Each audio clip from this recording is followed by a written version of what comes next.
A sloth, a donkey, and a curious human. Send a prompt and see what they're doing.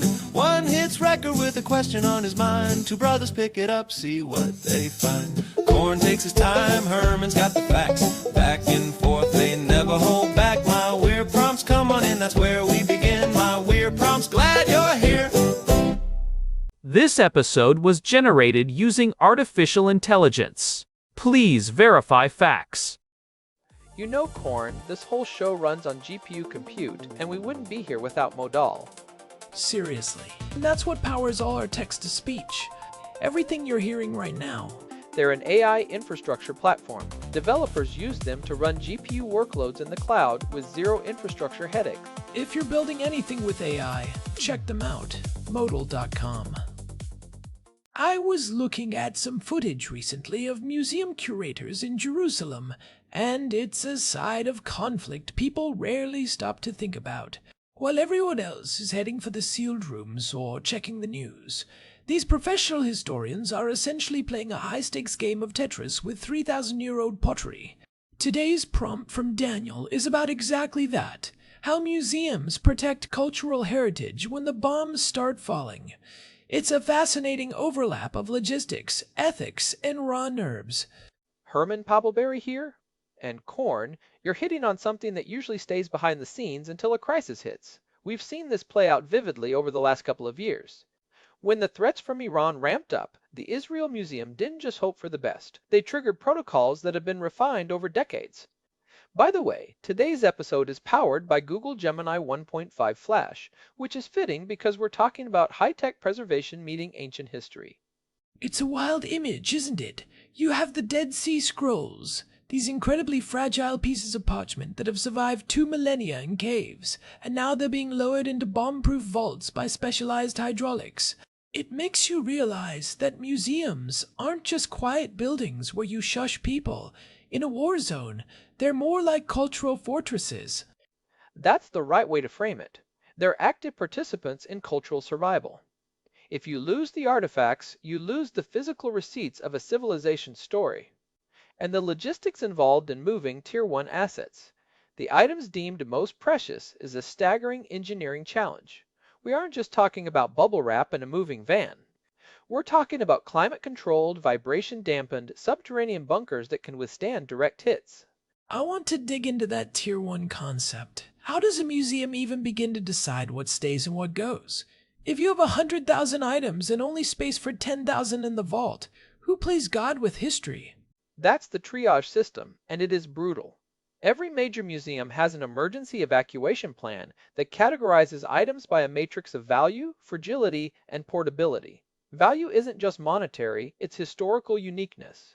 The Dead Sea Scrolls are obviously Tier 1 because they are irreplaceable and foundational. A Roman coin might be Tier 2 because while old, there are others like it. The curators have to be cold-blooded about it. They have lists pre-printed, sometimes even color-coded stickers ready to go, so when the siren sounds, there's no debate. You grab the red dot items first. But how do they handle the fragility part of that matrix? I mean, surely some Tier 1 items are so delicate that moving them is actually more dangerous than leaving them in a reinforced gallery. That is the ultimate curator's nightmare. Think about the skids or the large-scale mosaics. If you try to lift a floor-sized Roman mosaic in a hurry, you risk the mortar crumbling and the tesserae, the little stones falling out of alignment. In those cases, protection in situ is the strategy. They don't move it, they bury it. They'll layer acid-free paper, then sandbags, then heavy timber or even steel plating right there on the museum floor. It's a literal tomb for the art until the shelling stops. It reminds me of that story from the Louvre in 1939. Daniel mentioned this in his notes. Jacques Jarjard, the director back then, didn't wait for the invasion of Poland to finish before he started moving the art. He saw the writing on the wall.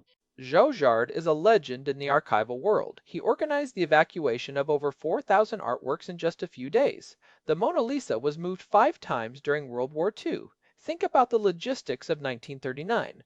You don't have GPS, you don't have climate-controlled semis. They were using regular trucks, often driven by museum staff, moving masterpieces to various chateaux in the French countryside.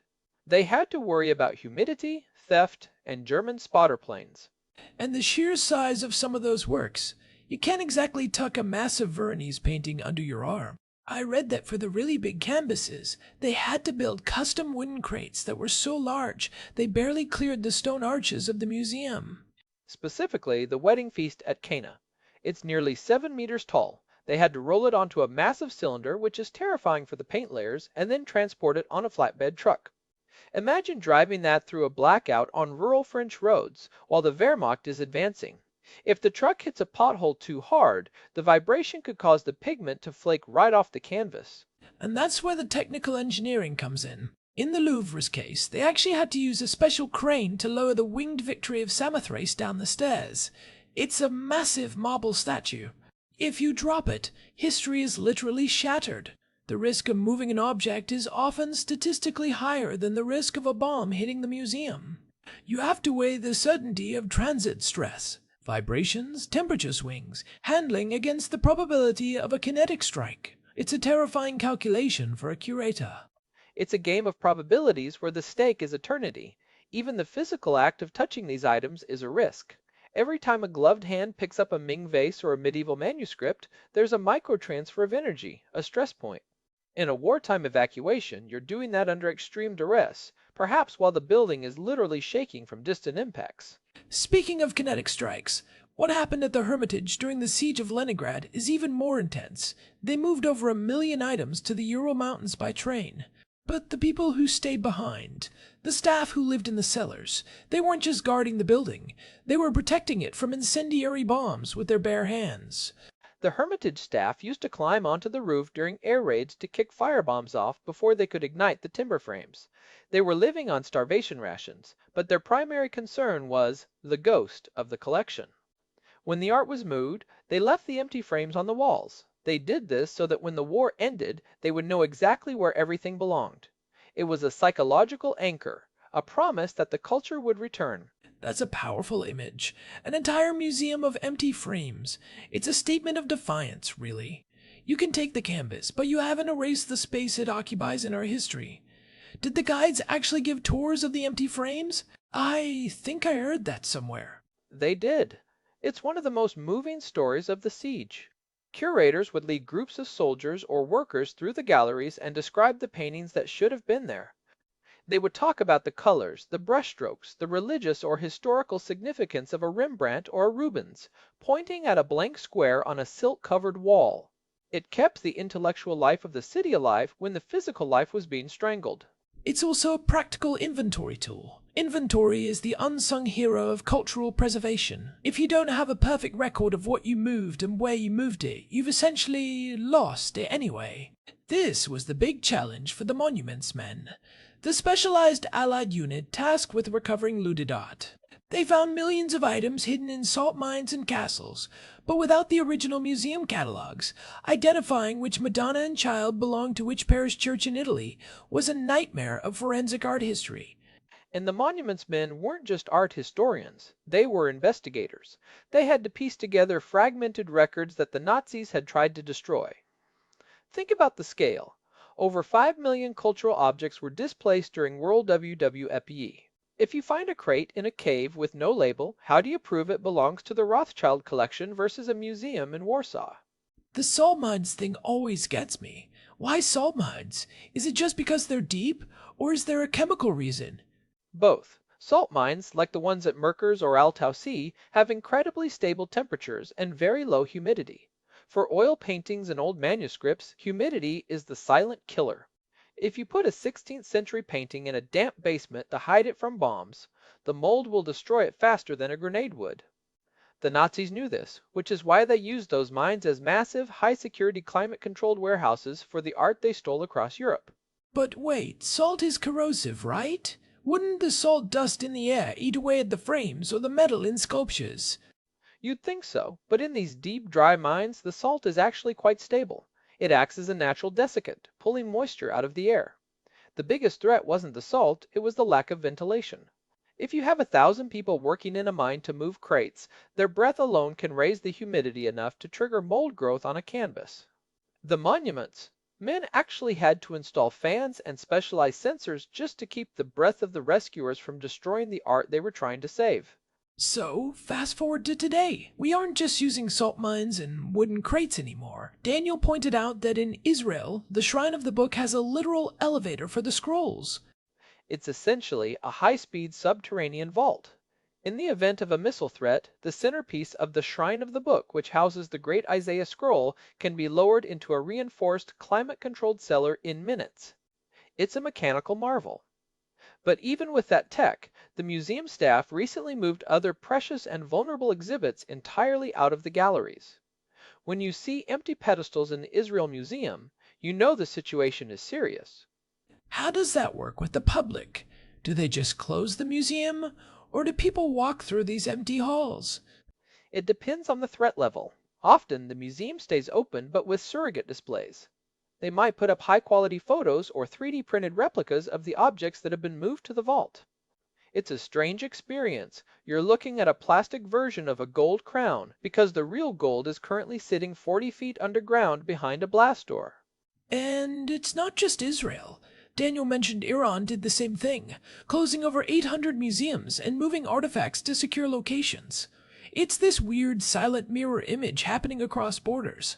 Both sides are treating their history as their most vital non-military asset. Because it is. In modern warfare, cultural cleansing is a recognized tactic. If you destroy a people's museums and libraries, you attack their sense of continuity. This is why the 1954 Hague Convention exists. It's an international treaty that specifically forbids targeting cultural sites. You'll see the blue shield emblem on buildings. It's like the Red Cross, but for culture. It tells pilots and artillery commanders, this is a protected site, do not strike. Does that actually work in the heat of a modern conflict? We've seen plenty of protected sites get hit in recent years. It's a deterrent, but it's not an iron dome. In Ukraine, they've had to get creative because the blue shield wasn't enough. They've been wrapping outdoor statues in fireproof blankets and building massive scaffolding cages around them, filled with sandbags. It looks like the statues are being put into cocoons. In Lviv, they took down stained glass windows from cathedrals that had survived centuries and replaced them with plywood, crates, and specialized films to prevent shattering from blast waves. I saw a photo of the statue of Duke de Richelieu in Odessa. It was buried under thousands of sandbags. It just looked like a giant mountain of burlap in the middle of a square. It's a bizarre sight.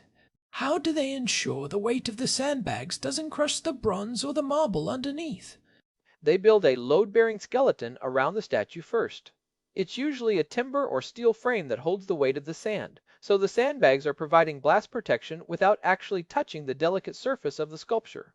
It's basically building a temporary bunker around a stationary object. That brings us to the digital side of this, which I think is where you'll get really excited, Herman. We're not just saving the physical atoms anymore. We're saving the bits. Digital preservation is the biggest shift in this field since the invention of the crate. Organizations like Backup Ukraine or the Smithsonian's 3D Scanning Initiative are literally creating digital twins of history. If a cathedral is leveled by a missile, but you have a sub-millimeter accurate 3D scan of every carving and stone, you haven't totally lost the architecture. You can reconstruct it, or at the very least, preserve the knowledge of its form for future generations. But how do they do that in a war zone? You can't exactly walk around with a giant laser scanner while there's an active air raid. Actually, you can use a smartphone. Backup Ukraine uses an app that utilizes LiDAR, the same tech in the newer iPhones, to let ordinary citizens scan statues and buildings. You just walk around the object, and the app stitches together thousands of data points into a 3D model that gets uploaded to a secure server in the cloud, far away from the conflict. It's crowdsourced cultural defense.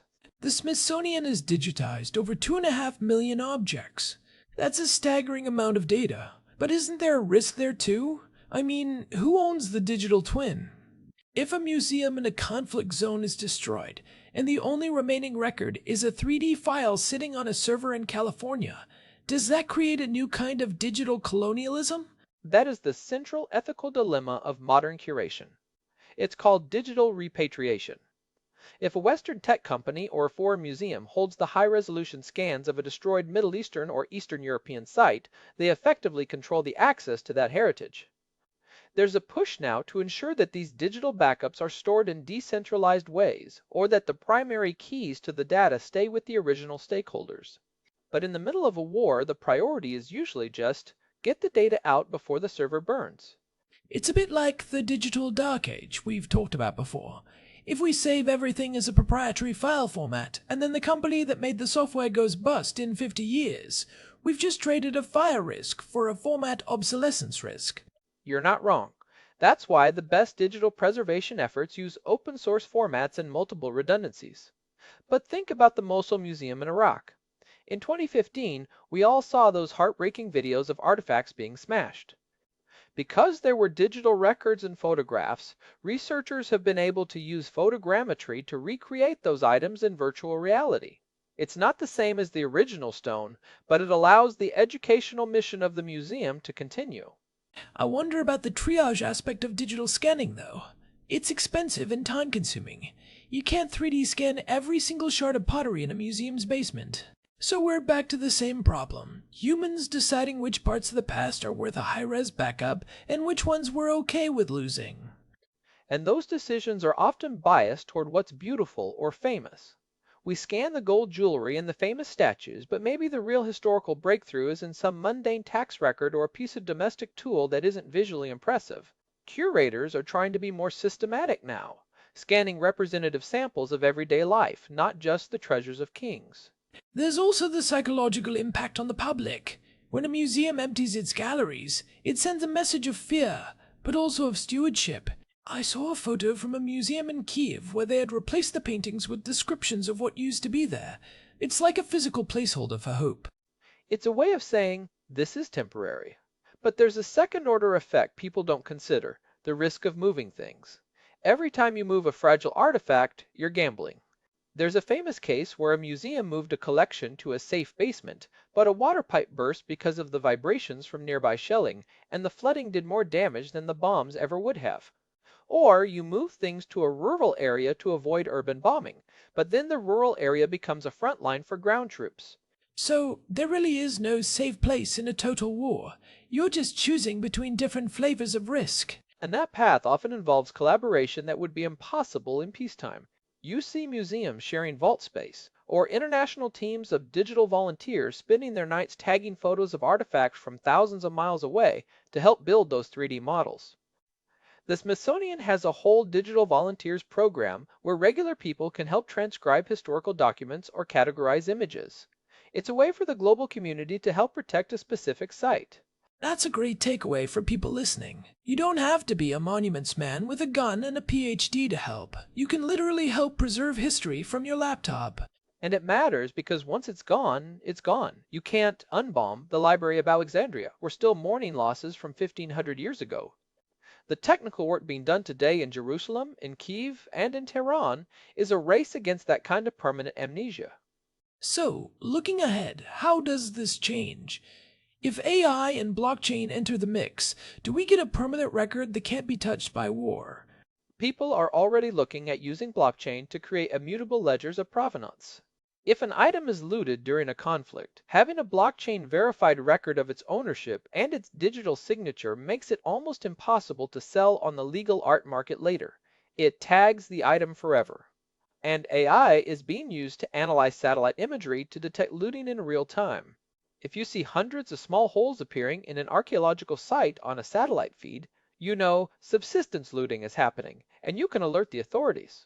It's a constant arms race between the people trying to erase history and the people trying to back it up. It really is. And it's a reminder that culture isn't just a luxury, it's the infrastructure of who we are. When we talk about the race against the digital dark age, or the excavation of the pilgrimage road, like we did in episode 481, it's all part of the same story. How do we keep the thread of human experience from snapping? I think we've covered a lot of ground here, from the Louvre's wooden crates to the Israel Museum's scroll elevators. It's a testament to human obsession, really. We're a species that will risk our lives to make sure a piece of broken pottery makes it to the next century. And thank God for that obsession. Without it, we'd be living in a world with no memory. Well, that's a heavy note to end on, but an important one. If you want to dive deeper into how we dig up the past, check out that episode on the Pilgrimage Road.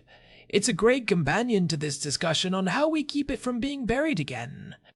Big thanks to Hilbert Flumingtop, our producer, for keeping the wheels turning.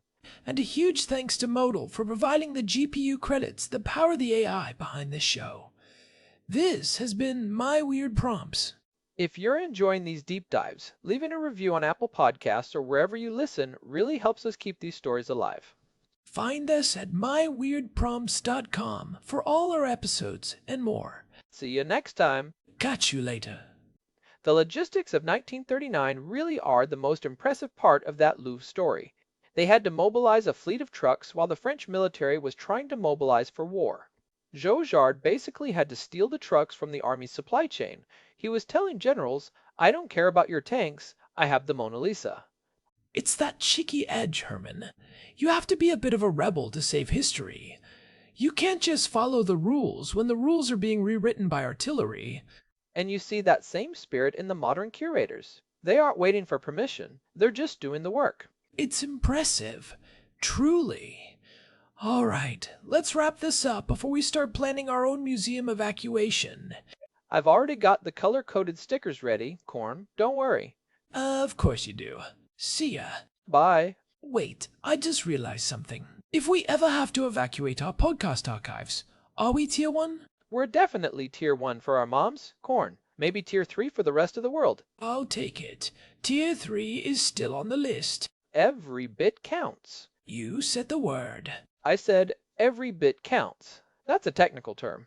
Nice save. Let's get out of here. Signing off. This has been My Weird Prompts. Goodbye. Goodbye. Wait for the music to fade. End of dialogue.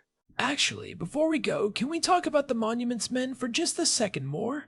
The fact that they recovered over 5 million items is just... the scale is hard to wrap your head around. It's the greatest treasure hunt in history, but one where the stakes were the literal soul of Europe. They found things in places you'd never expect. Da Vinci's Lady with an Ermine was found in a house in Bavaria. The Weitstoss altarpiece was in a bunker under a castle. It makes you wonder what's still out there, buried in some basement or hidden behind a false wall. Thousands of items are still missing. Every few years, a masterpiece turns up in a random apartment or at a small auction. The work never really ends. That's the real digital twin opportunity, using AI to scan all the lost lists and compare them to every image uploaded to the internet. That's already happening. Image recognition is getting so good that it can spot the brushwork of a missing Rembrandt in the background of a random social media post. Now that is a cool future, but does that create a problem with deepfakes for history? If an AI can recognize a Rembrandt, can it also create a fake one that looks like it's been sitting in a salt mine for 80 years? Oh, absolutely. The forensic side of art history is now a battle between AI-generated forgeries and AI-driven detection. We're reaching a point where the provenance, the paper trail of who owned the painting, is more important than the paint itself. If the blockchain record says the painting was in a crate in 1944, and your newly discovered masterpiece has no such record, it doesn't matter how good the AI brushwork is. So the record keeping is actually more permanent than the art. In many ways, yes, the information survives the object. Okay, now we're definitely finished. Agreed. See you in the future. Or the past. Slaffs, take care. You too. Final sign-off. Silence. Silence. One more thing. Did you see the story about the ghost exhibits in Ukraine? They literally just left the wires and the hooks on the walls. It creates this very eerie, skeletal feeling in the museum. It's a visual representation of what's missing. It's a very effective way to communicate the cost of war to visitors without having to say a word. It's a silent protest. That's precisely why it's so powerful. It forces the viewer to fill in the gaps with their own memory. It's an interactive form of mourning. Teasingly, almost got you. You're relentless. It's my job. All right, for real this time. For real. Goodbye. Goodbye. The end. There you go. We really need to hit that word count, don't we? We're doing great, Corn. Let's talk about the Blue Shield some more. It's actually based on the Roerich Pact of 1935. Nicholas Roerich was this Russian painter and philosopher who thought that the protection of culture was more important than the sovereignty of states. He wanted a pax cultura, a world where art was off limits to soldiers. That sounds incredibly idealistic. Did anyone actually sign it? Most of the Americas did. It was the precursor to the Hague Convention. The idea was that the Banner of Peace, which was 3 red spheres in a circle, would be flown over museums just like the Red Cross flag. It's a beautiful idea, even if it's hard to enforce in a total war. It's funny how these ideas always start with artists and thinkers before the lawyers and generals get involved. Because artists understand that once the work is destroyed, the conversation it was having with the future is silenced. If you burn a book, you're not just burning paper, you're killing an idea. Which is why we see so much effort put into scanning books now. The Internet Archive and Google Books are essentially the modern-day version of the monks in the Middle Ages copying manuscripts by hand. It's the same impulse. Preserve, protect, propagate. And it's not just books. Think about sound archives. Linguists are working in conflict zones right now to record dying dialects before the speakers are displaced or killed. That's cultural preservation too. We're just the latest version of the monks. Except we have podcasts and GPUs. And much better snacks. Speak for yourself. I'm a sloth. I'm always snacking. Laughs, fair point. Oh, okay. I think we've explored every corner of this museum. It's been a good tour. Thanks, Herman. Thanks, Corn. This has been my weird prompts. Goodbye. Goodbye. In the end.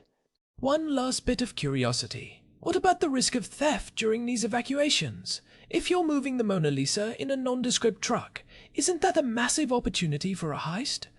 It was a huge concern. During the Word WA evacuations, they often had armed guards following the trucks in separate cars, but sometimes they relied on total secrecy. If nobody knows the truck contains a masterpiece, nobody tries to steal it. It's security through obscurity. That's a bold strategy when you're carrying the world's most famous vase. It worked for Jojard. He didn't lose a single major piece to theft during the entire war. The Germans eventually found the hiding places, but by then he had negotiated special protections for them. He was a master of the long game. He even managed to convince some German officers that protecting the Louvre's collection was a matter of their own personal honor. It's about the people as much as the tech. The courage of the curators is the real bomb-proof vault. Well said. All right, let's close the doors. The museum is now closed. See you next time. Take care, everyone. Bye. Bye, Letio. Final. Ooh, final. Wait, I have one more thought. What about the climate control in those underground bunkers in Israel? How do they keep the humidity stable when the power goes out? They have massive industrial-grade backup generators and passive desiccant systems. Even if the electricity fails for days, the vault is designed to maintain its internal atmosphere through sheer thermal mass and chemical moisture absorbers. It's like a giant thermos for history. A giant thermos for history. I love that. But what about the staff? If they're locked in there with the scrolls during a long siege, do they have enough oxygen? Most of these Tier 1 vaults aren't designed for long-term human habitation. They're designed for the objects. The staff usually has a separate reinforced area. The artifacts actually prefer an environment that would be quite uncomfortable for us. Low oxygen to prevent oxidation, and very specific chilly temperatures.